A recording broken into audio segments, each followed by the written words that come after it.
नमस्कार दोस्तों। और आज फिर एक ऐसी शानदार कहानी जो आपको बताएगी कि आपको मस्त कैसे रहना है, जो आपको ये बताएगी कि तुरंत रिएक्ट नहीं करना है और इसके बाद आपकी ज़िंदगी बदल जाएगी। ये भी कहानी भगवान बुद्ध और उनके शिष्य की है। शुरुआत करें दोस्तों।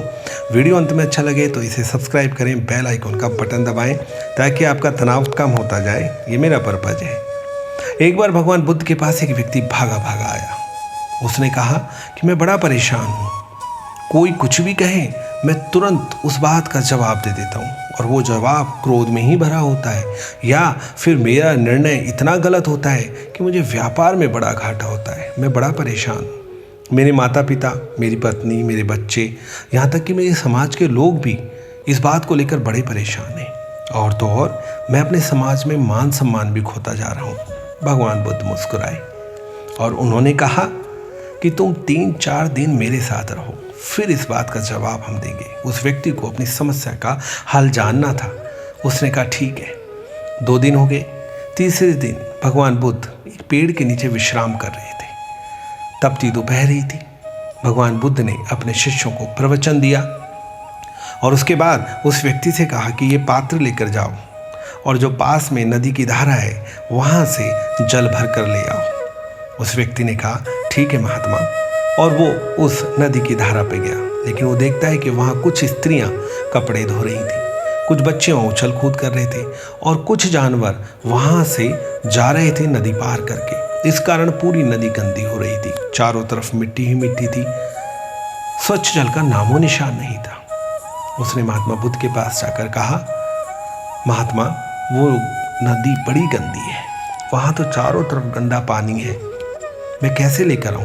महात्मा बुद्ध ने कहा थोड़ा ठहरो, बैठो यहाँ पर। कुछ समय पश्चात महात्मा बुद्ध ने कहा कि अब फिर जाओ। वो पात्र लेकर फिर नदी की धारा के पास गया और वो आश्चर्यचकित रह गया। अब स्वच्छ जल था, पूरा स्वच्छ जल था। वहाँ पर किसी भी प्रकार की कोई मिट्टी नहीं थी।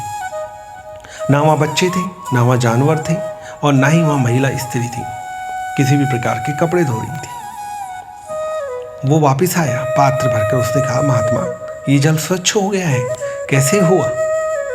और सबने उस जल को पिया, शीतलता का अनुभव किया। भगवान बुद्ध ने कहा कि जब तुम गए थे तो वहां पर पानी में मिट्टी ही मिट्टी थी, लेकिन कुछ समय पश्चात समाप्त हो गई।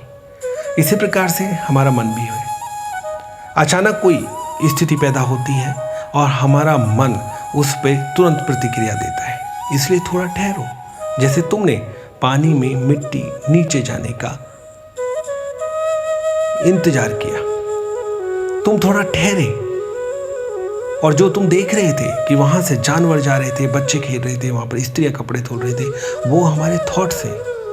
वो नदी की धारा है, वो हमारा मन है। थॉट्स आते रहते हैं, पर कुछ समय के लिए अगर आपने इंतजार कर लिया, धैर्य रख लिया, तो फिर धीरे धीरे धीरे वो विचार अपने आप ही चले जाएंगे और आप देखेंगे कि आपका मन बिल्कुल स्वच्छ है। आपका मन अच्छी प्रतिक्रिया देने के लिए तैयार बैठा हुआ है। कुछ समय के लिए जो थॉट्स आपके पास आए उन्हें अलग हटाना है। मेरे दोस्तों, महात्मा बुद्ध की बात सुनकर उसे एहसास हो गया कि उसे क्या चाहिए था। उसने तय कर लिया कि अब जब भी कुछ होगा तो वो तुरंत कुछ नहीं करेगा, तुरंत कुछ नहीं बोलेगा, तुरंत अपने विचार नहीं देगा, कुछ समय ठहरेगा। मेरे दोस्तों, आपको भी ठहरना है। ये बहुत बड़ी कुंजी है, बहुत बड़ी की है सक्सेस की, अच्छे बिहेवियर की। कुछ समय ठहरो, थोड़ा सा रुक जाओ। आपको लग रहा है कि आप जो कह रहे हैं वो सही है, तब भी ठहरो। आपको लग रहा है कि आप जो कुछ बोलेंगे उससे दूसरे को बुरा लगेगा, तब भी ठहरो। धीरे धीरे धीरे उस चीज़ की एनर्जी कम हो जाएगी जो गलत है। उसके बाद आप जो भी कुछ बोलोगे तो आप एक समझदार व्यक्ति भी माने जाओगे, मैच्योर व्यक्ति माने जाओगे और साथ ही साथ आपकी बात का वजन होगा, आपके डिसीजन सही होंगे, आपका मान सम्मान बढ़ेगा और आपको अपने ऊपर भी गर्व होगा। और ऐसे गर्व देने के मौके मैं आपको ऐसे वीडियो से देता रहूँगा।